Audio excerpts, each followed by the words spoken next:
पत्रकार सुरज रजकको मृत्यु शंकास्पद भएको छ।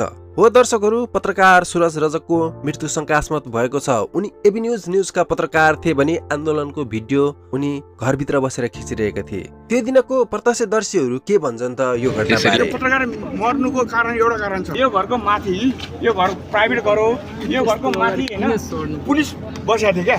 यो घरको माथिबाट यदि टियर ग्यास र रबर बुलेट नहानेको यो घटना हुँदै नै थिएन। यहीँबाट हानेको हो, यहीँबाट सुरु भयो। कतिपयले भने यो घटनामा हात पारस र पारसको गर्लफ्रेन्डको रहेको, उनलाई घरभित्र ठेलेर चाबी बन्द गरेर कोठामा उनलाई जलिरहेको दन्दनी आगोमा छोडेर उनको हत्या गरिएको भनिएको छ भने कतिपयले भने राजतन्त्रको यो जसरी आन्दोलन ठुलो आन्दोलन भएको छ यसलाई असर पार्ने हिसाबले पार्टीगत हिसाबले पनि यस्तो गरिरहेको र यो जानजानी घटनाहरू गराइरहेको कुनै पार्टीले गराइरहेको भनिरहेका छन्।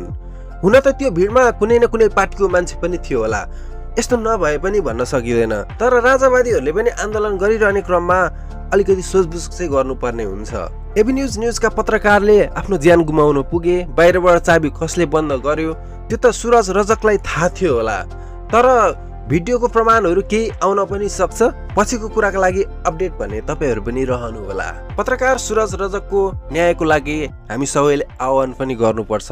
राजा आऊ देश बचाऊ भनिराख्दाखेरि यी नेताहरूले कति चुक्ली खेल्न सक्छन् या भनौँ राजनीतिक रूपमा जे पनि गर्न सक्छन्। हामी सोझा साझा जनताहरू मर्नु भएन, अनि राजा आउने नै हो भने निजी सम्पत्तिमाथि तोडफोड भने गर्नु भएन। यो घटनाको विशेष गरी पछि प्रमाणहरू पनि आउने नै छन्।